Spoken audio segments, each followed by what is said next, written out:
Ahora, a partir del versículo 13, se nos va a hablar de los discípulos de Emaús.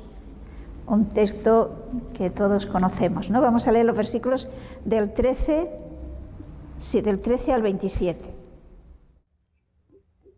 Y he aquí 2 de ellos iban el mismo día a una aldea llamada Emaús, que estaba a 60 estadios de Jerusalén.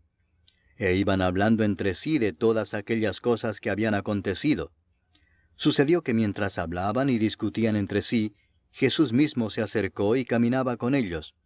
Mas los ojos de ellos estaban velados para que no lo conociesen. Y les dijo: ¿Qué pláticas son estas que tenéis entre vosotros mientras camináis? ¿Y por qué estáis tristes?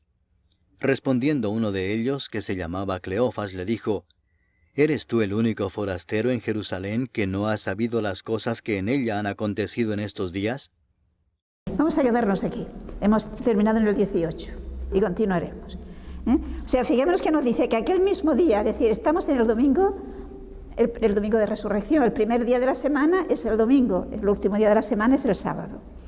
Entonces, ese mismo día, 2 de ellos, es decir, nos ha dicho antes, si se acuerdan, el versículo 9, que estaban los 11 y los demás. Es decir, no solamente están los apóstoles, sino también hay un grupo de discípulos. Entonces, 2 de ellos, pues ante las noticias del sepulcro vacío, que si le han robado, que si han visto ángeles, pues se ve que piensan: mira, vámonos de aquí, que la cosa se complica. Es decir, estos 2 discípulos están desanimados. Han perdido la fe en Jesús como Mesías. Y por lo tanto se van, quieren desentenderse, no quieren complicaciones. Y se van a una aldea que está cercana a Emaús. Lógicamente, por el camino, pues iban, ¿qué conversación llevaban? Pues los acontecimientos de aquellos días, que les llevaba tristes, que les llevaba, estarían contándose sus desilusiones del uno y del otro. Y es interesante ver la actitud de Jesús. Fijémonos que Jesús resucitado va como recogiendo, animando y volviendo a unir a los discípulos. Y aquí nos encontramos con que Jesús, como un peregrino más, que se va de Jerusalén, pues aparece detrás, acelera el paso y se pone a su altura. Y cosa muy normal, pensemos que entonces por los viajes que se hacían a pie, pues lógicamente daba tiempo y era normal que hablaran entre ellos y se encontraran y se comunicaran y se ayudaran mutuamente, ¿no? Por lo tanto, no encuentran raro pues que Jesús quiera acompañarles, y de hecho se lo dice que iba con ellos. Pero en el versículo 16, si se fijan, hay un texto que, según el texto original, viene a decir como que Jesús positivamente hizo que ellos no lo reconocieran. Y por lo tanto, no lo reconoce. Va hablando con ellos y no se dan cuenta de que es Jesús. De todas maneras, yo pienso que psicológicamente era muy difícil que lo reconocieran, porque ellos no pensaban en Jesús vivo. Entonces, era difícil que se dieran cuenta que era Jesús, pero de todas maneras, no podían reconocerle. Hubo algo que Jesús hizo para que no le pudieran reconocer. Y por lo tanto, será poco a poco como a estas personas les llegarán a reconocer. Y aquí tenemos pues que Jesús, como lo ve triste, hablando de aquella manera, podemos imaginarnos cómo irían, pues les pregunta, pues ¿qué habláis mientras camináis? Y fijémonos en el detalle psicológico de Lucas. Ellos se detuvieron tristes, sorprendidos de que haya alguien en Jerusalén que no se ha enterado. Están sorprendidos y están tristes. Y esto, el gesto de pararse, porque aquello le ha sorprendido, ¿no? Y su respuesta: ¿eres tú el único que no sabes lo que ha pasado estos días? Continuemos desde el versículo 19. Entonces él les dijo, ¿qué cosas? Y ellos le dijeron, de Jesús Nazareno, que fue varón profeta, poderoso en obra y en palabra delante de Dios y de todo el pueblo, y cómo le entregaron los principales sacerdotes y nuestros gobernantes a sentencia de muerte, y le crucificaron. Pero nosotros esperábamos que él era el que había de redimir a Israel. Y ahora, además de todo esto, hoy es ya el tercer día que esto ha acontecido. Aunque también nos han asombrado unas mujeres de entre nosotros, las que antes del día fueron al sepulcro, y como no hallaron su cuerpo, vinieron diciendo que también habían visto visión de ángeles, quienes dijeron que él vive. Y fueron algunos de los nuestros al sepulcro, y hallaron así como las mujeres habían dicho, pero a él no le vieron. Bueno, hasta aquí, versículo 24. Aquí vemos el estado en el que se encontraban estos hombres.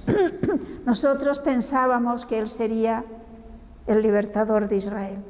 Y nosotros pensamos que sería el Mesías, pero resulta que no es. Viene a ser, es la impresión que ellos tienen. Porque mira, ya lo han entregado de mala manera a los romanos,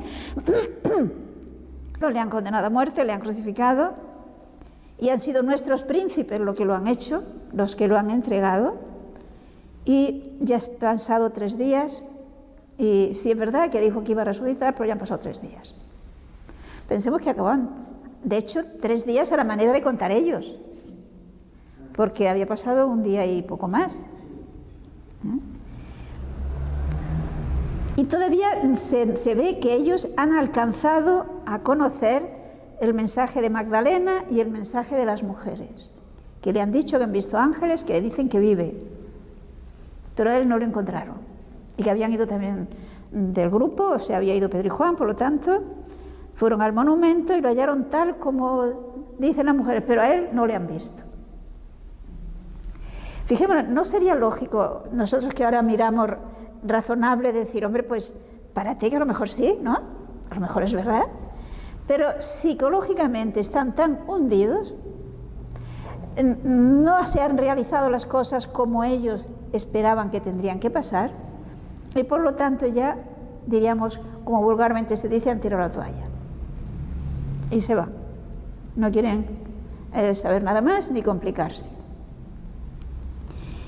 Y es interesante la reacción de Jesús. Sigamos desde el versículo 25. Podemos leer hasta el 27. Entonces él les dijo, oh insensatos y tardos de corazón para creer todo lo que los profetas han dicho. ¿No era necesario que el Cristo padeciera estas cosas y que entrara en su gloria? Y comenzando desde Moisés y siguiendo por todos los profetas, les declaraba en todas las Escrituras lo que de él decían. Es una pena que San Lucas no nos explicara todo eso que Jesús explicó, ¿no? Pero hay algo que es interesante. Fijémonos que le dice Jesús que son sin inteligencia y tardos de corazón. Pensemos que el corazón en la Biblia es la inteligencia y la voluntad. La fe se apoya en la inteligencia y la voluntad, es decir, con la inteligencia conocemos, sabemos la verdad de fe, y con la voluntad la aceptamos. Aceptamos vivir de acuerdo con esa verdad también, ¿no? Por lo tanto, son tardos de corazón. Y por lo tanto no han podido creer. Y entonces Jesús fijémonos que la acción de Jesús en este camino hacia Emaús con estos discípulos es doble.